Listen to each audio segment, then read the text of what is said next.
The gavel came down hard, and Karen from the HOA nearly vaulted the table, shrieking that I was a fraud. Meanwhile, the sheriff's deputy stood calmly at my side, eviction orders in hand. Their eviction orders. Yep, that's me. You're probably wondering how a rancher like me ended up legally evicting an entire HOA from their own homes.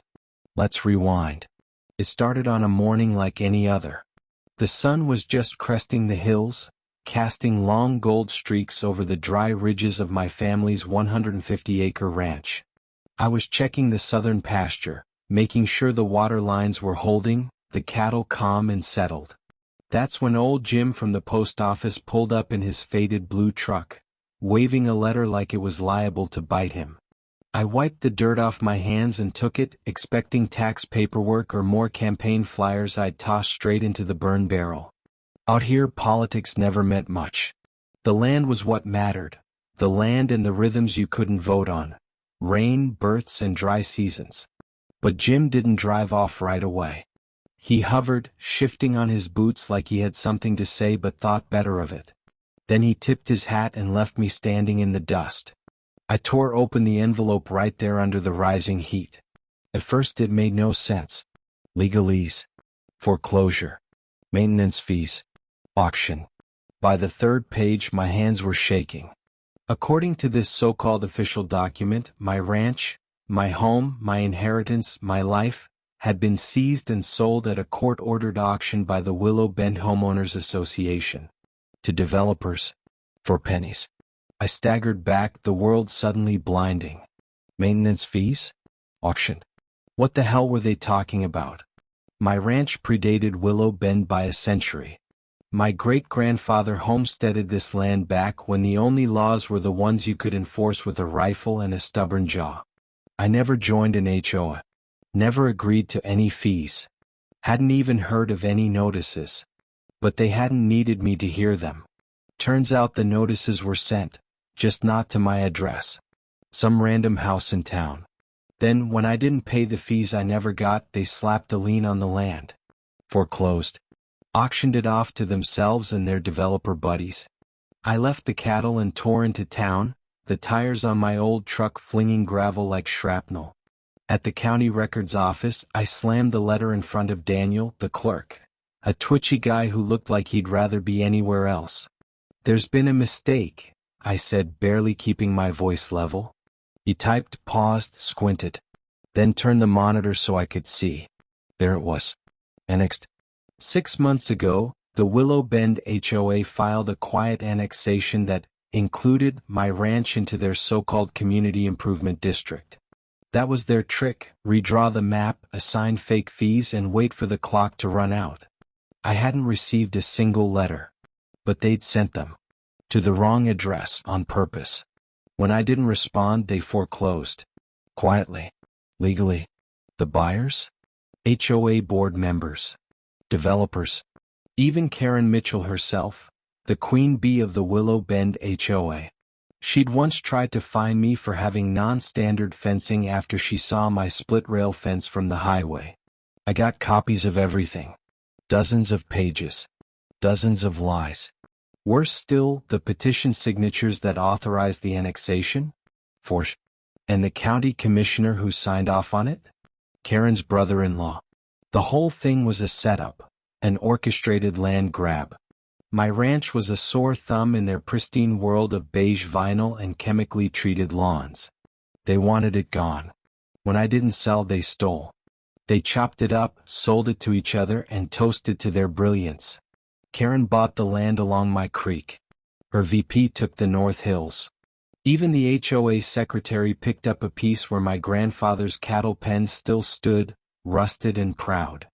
They weren't just trespassing on property. They were desecrating a legacy. I drove home that evening in a daze, headlights off, windshield blurred by the fire in my chest. The cows were still drinking at the troughs, unaware that on paper they no longer belonged to me.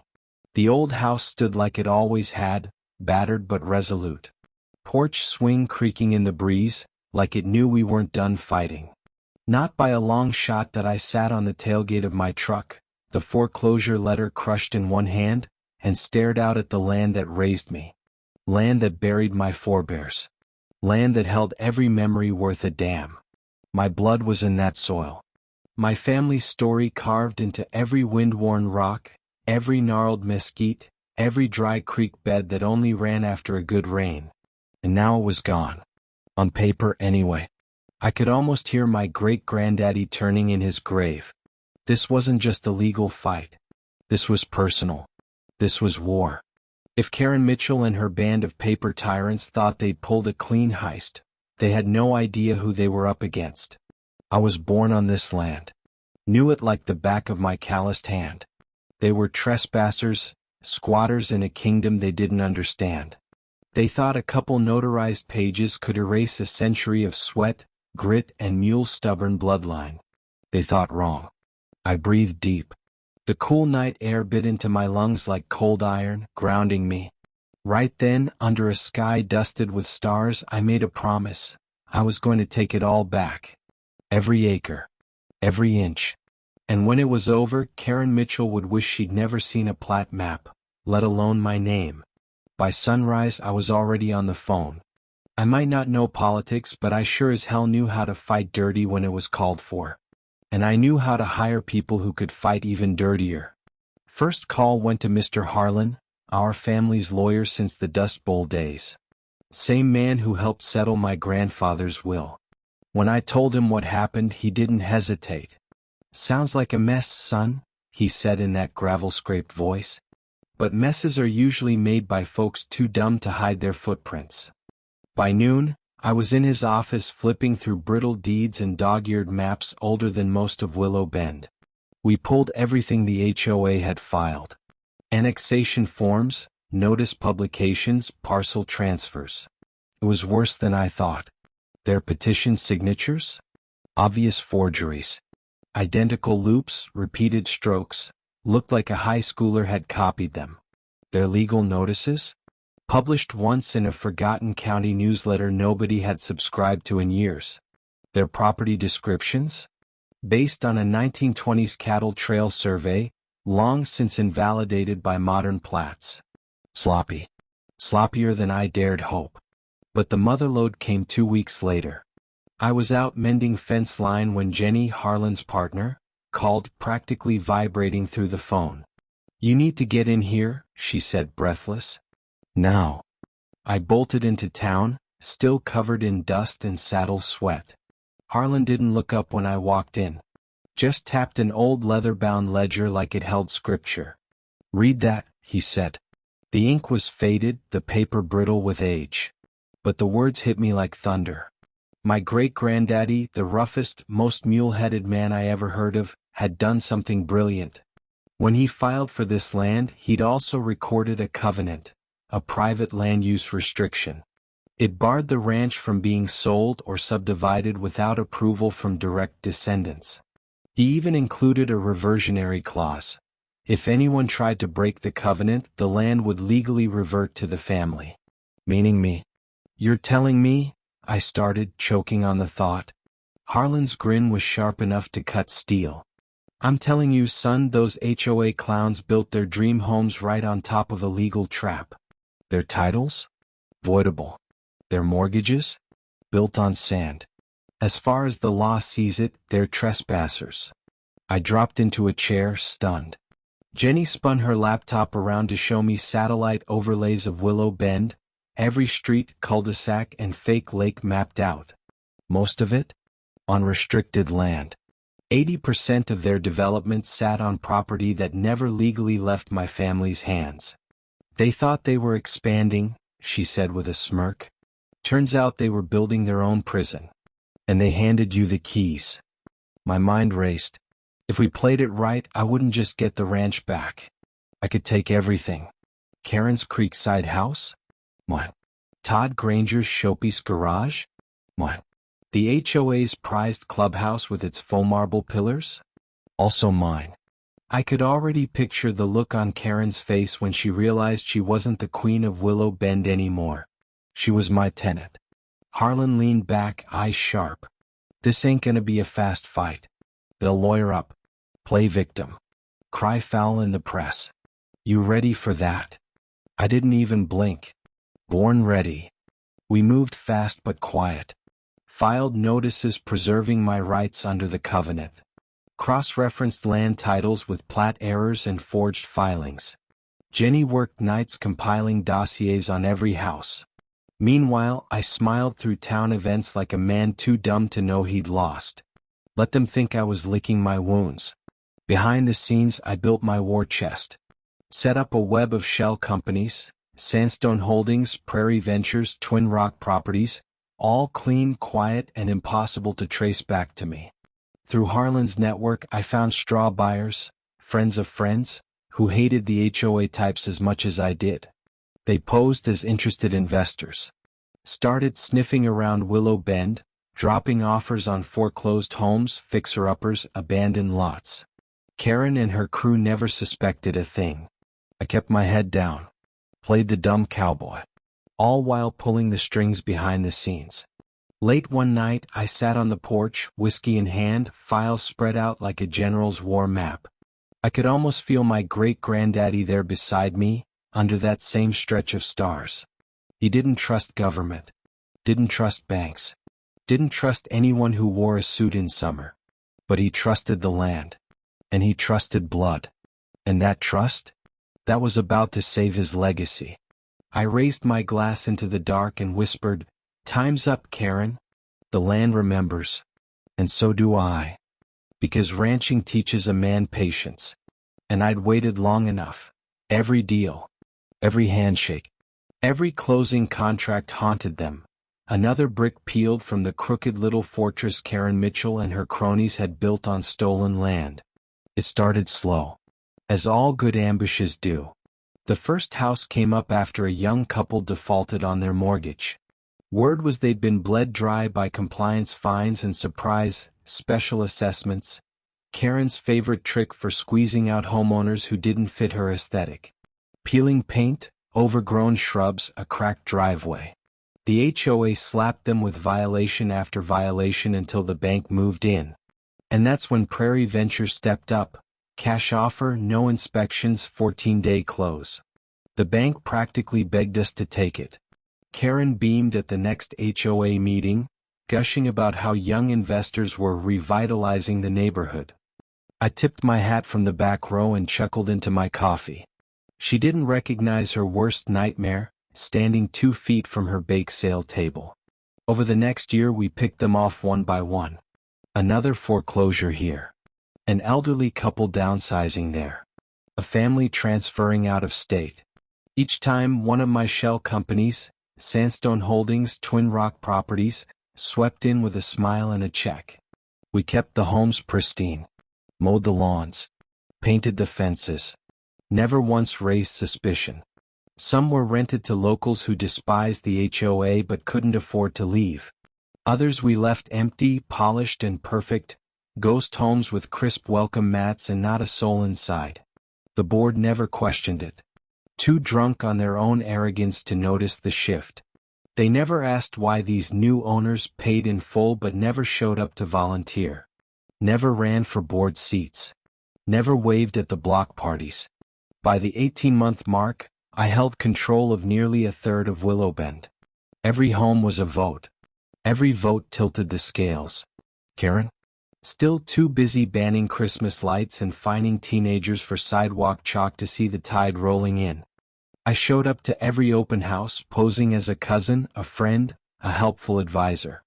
I sipped lukewarm lemonade from paper cups and smiled politely while their smug little tour guides bragged about their community standards. I knew the bylaws better than they did. Knew the crumbling clubhouse roof hadn't been repaired in 3 years. Knew they borrowed from the reserves to pay for Karen's fake grass tennis courts. And I knew they were broke.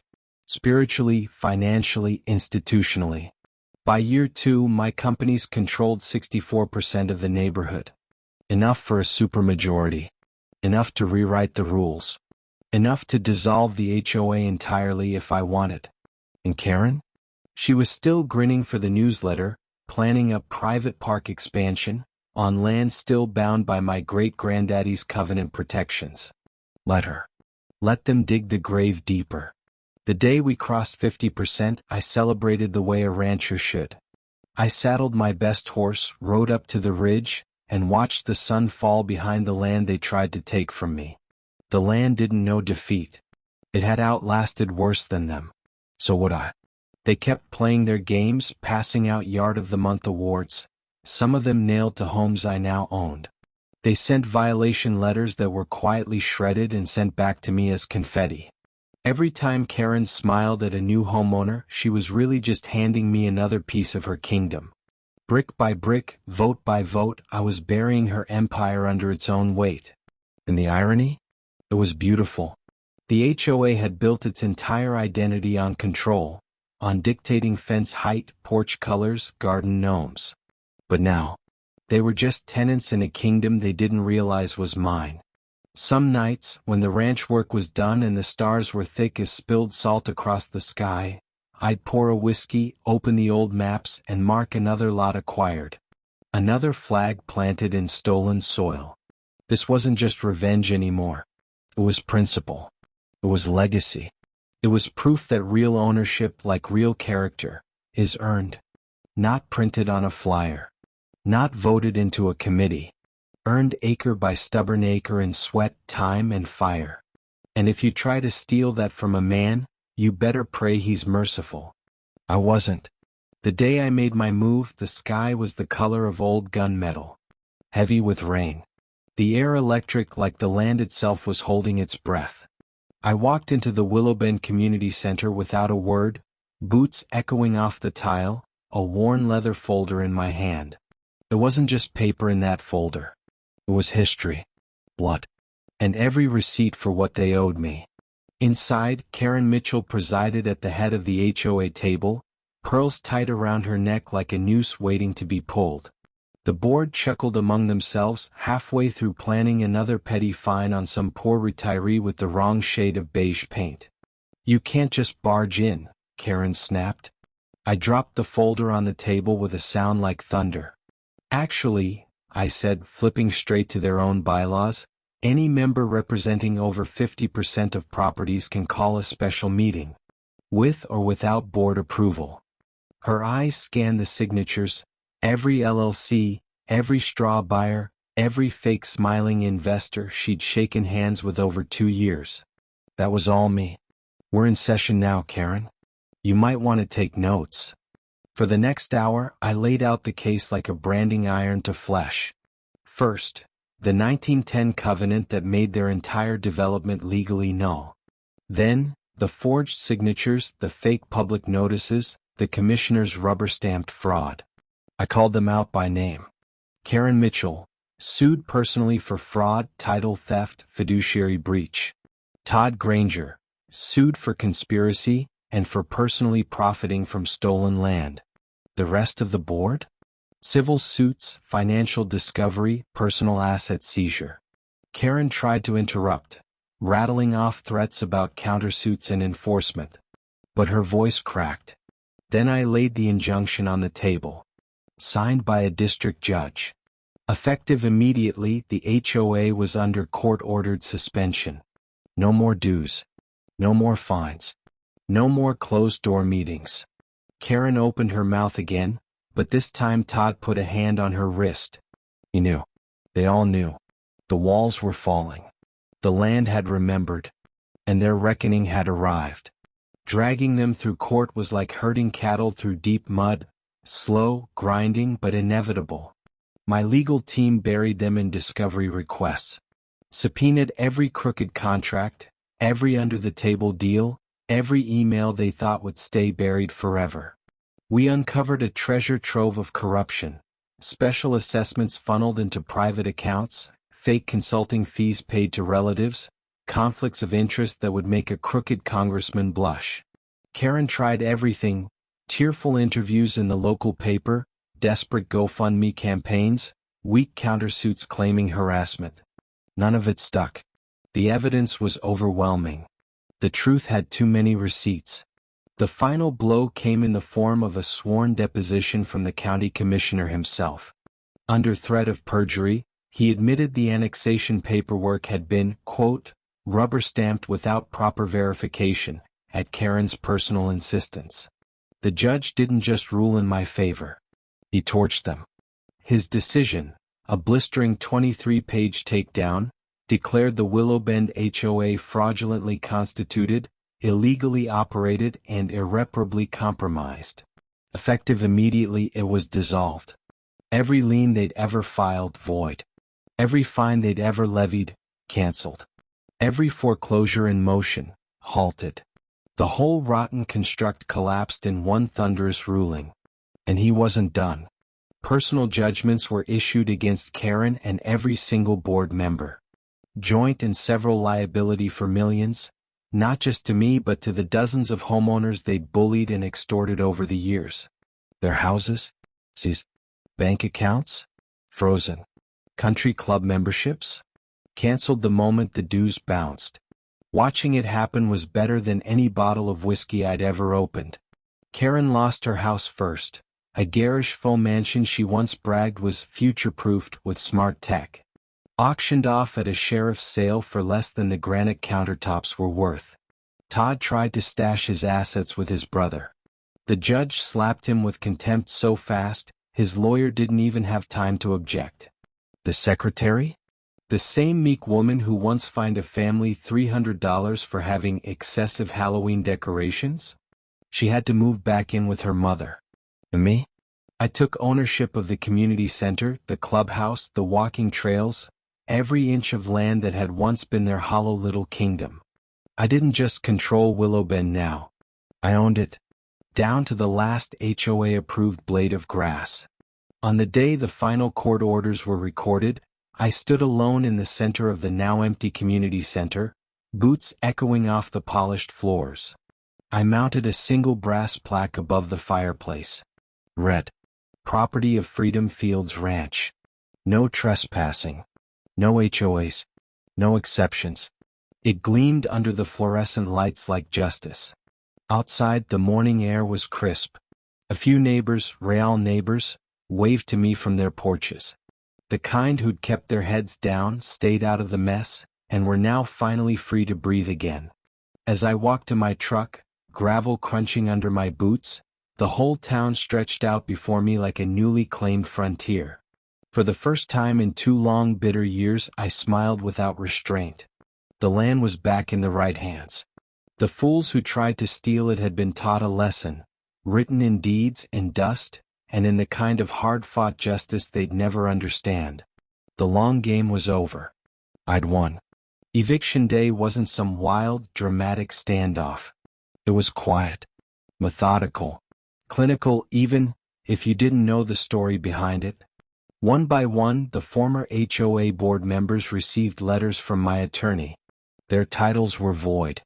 Their homes no longer legally theirs. Due to the judgments entered against them, they were now tenants. And they owed back rent to Freedom Fields Holdings, which of course was me. Market rate rent. No exceptions. Every dime went back into restoring the ranch they tried to steal. Watching them pack was better than any Sunday sermon. Karen Mitchell was the last to go, clinging to her collapsing McMansion like a barnacle on a sinking ship. She filed desperate motions, gave weepy interviews, begged anyone who'd listen to believe she was the victim. The sheriff's eviction notice didn't care. When the moving trucks rolled up her pristine driveway, they weren't hauling antique heirlooms. They were hauling desperation, and the remains of a kingdom she'd ruled with a fake smile and a poison pen. Her pearls, the ones she wore to every HOA meeting like a badge of superiority, went first. Auctioned to pay her share of the damages. Next, her Mercedes, her lake timeshares, her husband's boat, even the overpriced gym equipment gathering dust in the garage. Sold. All of it. By the end, the Mitchell name, once whispered around Willowbend like royalty, had become a punchline. As for the old HOA office, I had plans for that. One sunny Saturday, under a sky so blue it almost hurt, I brought in a bulldozer and leveled it. No speeches.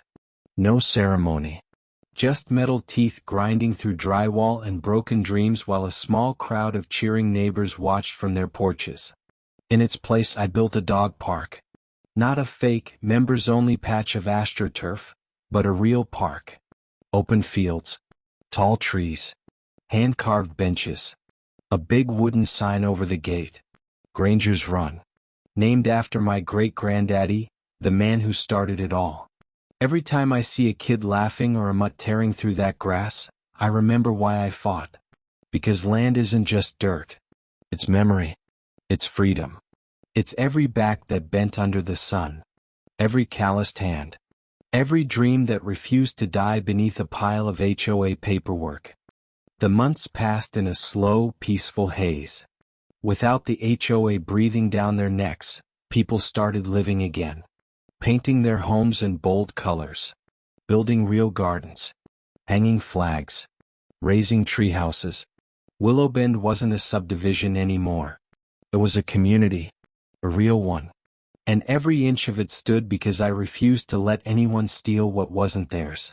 The ranch came back to life too. I rebuilt fences. Reseeded pastures. Dug new wells where the old ones had run dry. At sunset, I'd sit on the porch of the ranch house, boots crossed at the ankle, coffee in hand, watching the land stretch wide and wild and mine. Mine by blood. Mine by battle. Mine by right. Some nights I'd think about Karen, how she used to smirk when issuing fines, and I'd smile imagining her writing rent checks to the man she tried to ruin. Other nights I'd just sit in the quiet, listening to the coyotes and the wind. The land humming under my boots, ancient and satisfied.